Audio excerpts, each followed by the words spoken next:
मशरिक़ वुस्ता पर लगातार हमारी नजर है और जो खबर मशरिक़ वुस्ता से आ रही है ये इजराइल को परेशान करने वाली है, नेतन्याहू को परेशान करने वाली ये खबर आ रही है। आपको बता दें कि हूसियों ने एक बार फिर से इजराइल पर हमला किया है और इस बार हूसियों का निशाना था सेंट्रल इजराइल। जी हां, सेंट्रल इजराइल पर यह बड़ा अटैक इस बार हूसियों ने किया है और आपको बताते चलें कि इस हमले में इजराइल का काफी जानी नुकसान हुआ है। इजराइल के कई फौजी जो इस हमले में मारे गए हैं। आपको बताते चलें कि 7 अक्टूबर जब हमास ने इजराइल पर बड़ा हमला किया था, उसके बाद से ही लगातार इजराइल गजा पर अटैक कर रहा है।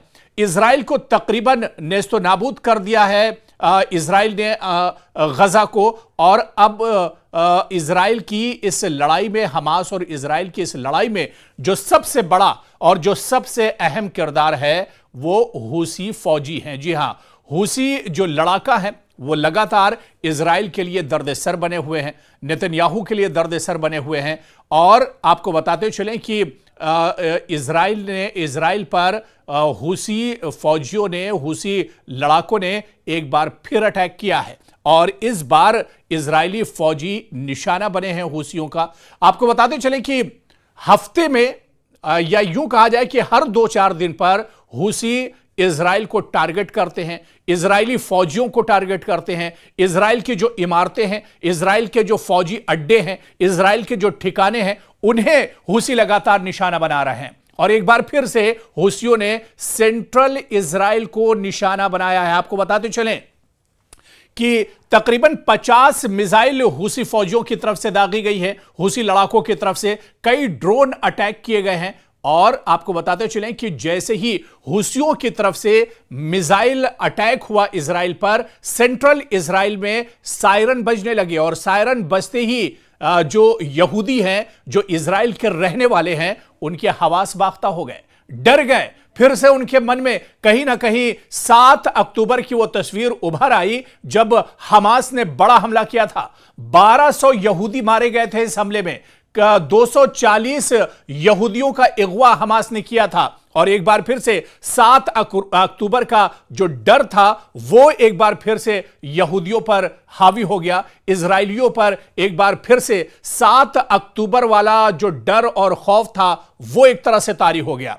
अचानक पूरे शहर में सायरन बजने लगे क्योंकि तकरीबन 50 मिसाइल के जरिए, एक साथ 50 मिसाइल हूसी लड़ाकों ने इजराइल पर दागे थे। और आपको बताते चलें कि इसमें इजराइल का जानी नुकसान हुआ है, कई इजरायली फौजी मारे गए हैं, कई जख्मी हुए हैं। और आपको यह भी बताते चलें कि लगातार इजराइल यह बड़ा इल्जाम लगाता है कि हूसी जो लड़ाके हैं वो दरअसल यमन के हैं, लेकिन इन्हें सपोर्ट ईरान करता है। जी हां, और इजराइल इससे पहले भी यह बात कई बार कह चुका है कि जो मिसाइल है या जो ड्रोन का इस्तेमाल हूसी लड़ाके करते हैं ये दरअसल मेड इन ईरान है। और ईरान का जो ड्रोन है, जिसे शहीद ड्रोन नाम दिया जाता है, या अलसमद 3 जो ड्रोन है ईरान का, इस बारे में भी इजराइल इल्जाम लगा चुका है कि ईरान के ये 2 ड्रोन, शहीद ड्रोन की जो दूरी है वो तकरीबन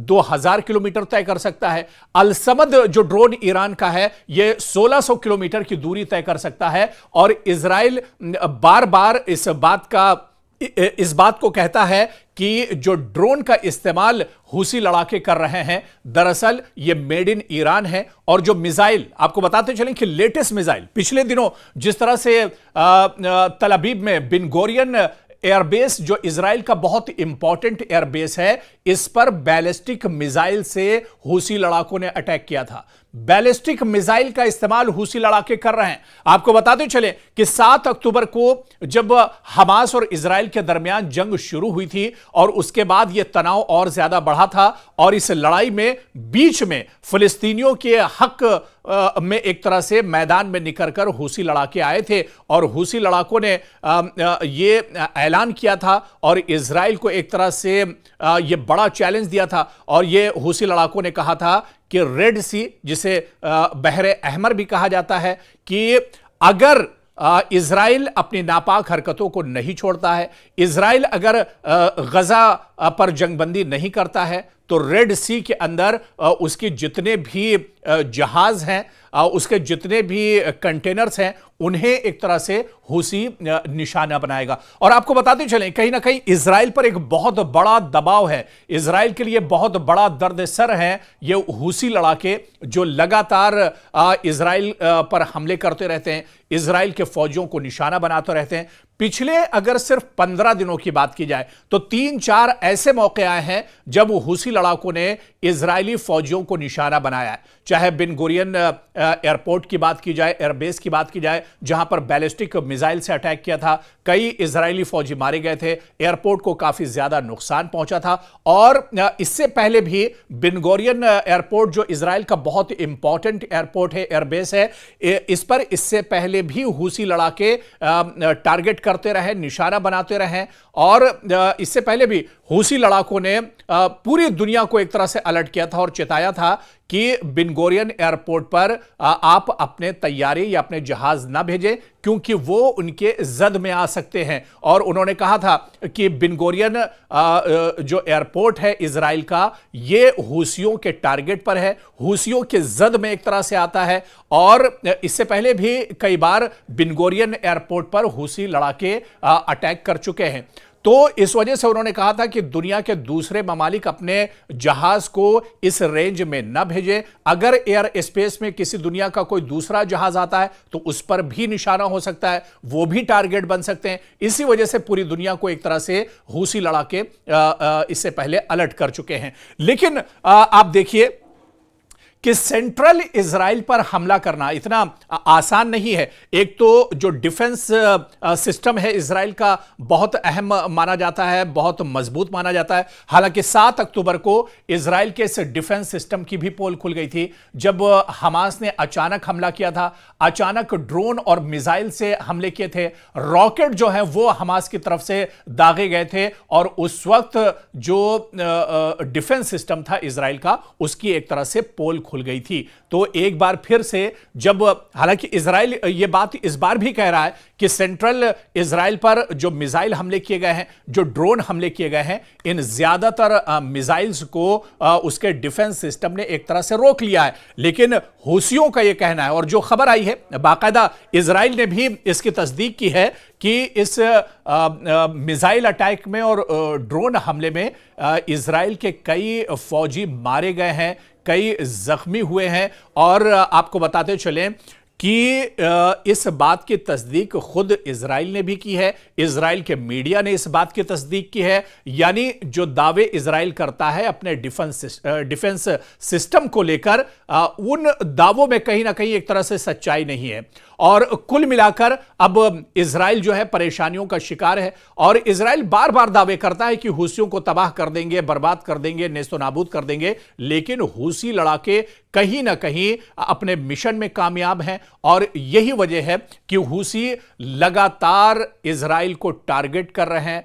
हर 2-4 दिन के बाद कहीं ना कहीं इजराइल, जिस तरह से हमने बताया कि इजराइल के चाहे फौजी हों, इजराइल के चाहे वो सैन्य फौजी अड्डे हों या इजराइल से जुड़े हुए दूसरे जो मकामात हैं, वहां पर हूसी अटैक करते हैं और उन्हें निशाना बनाते हैं। एक वक्त तो ऐसा था कि बहरे अहमर में हूसियों की एक तरह से हूसियों का डर इतना ज्यादा बढ़ गया था कि इजराइल ने एक तरह से जो अपने पानी के जहाज हैं उन्हें रोक लगा दी थी, उनको जाने से मना कर दिया था।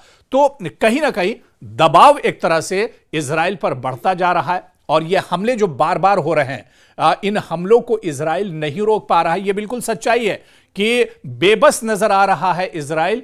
हूसियों को रोकने में अभी तक इजराइल कामयाब नहीं हुआ है। हालांकि यमन पर, जहां पर इजराइल को यह शक होता है कि हूसी लड़ाके यमन में हो सकते हैं, यमन के आसपास का जो इलाका है यहां पर हो सकते हैं, या ईरान के कुछ इलाके हैं वहां पर बॉर्डर के इलाकों में हूसी छुपे हुए हो सकते हैं, तो उन पर एयर स्ट्राइक भी करता है, बार बार अटैक भी इजराइल की तरफ से किया जाता है, लेकिन उसे कामयाबी नहीं मिल पाती है। और बड़ी वजह जो इजराइल की परेशानी की है और नेतन्याहू की परेशानी की है, वो यही वजह है कि हूसियों और हूसी जो लड़ाका हैं उनका तोड़ इजराइल नहीं ढूंढ पा रहा है। इजराइल परेशान है क्योंकि एक तरफ अल-कसाम ब्रिगेड, सराया जो ब्रिगेड है हमास का, जो एक तरह से फौजी विंग है हमास का, और इसके अलावा दूसरी तरफ आप देखिए तो हूसी लड़ाके हैं, तीसरी तरफ ईरान है। तो कहीं ना कहीं चारों तरफ से एक तरह से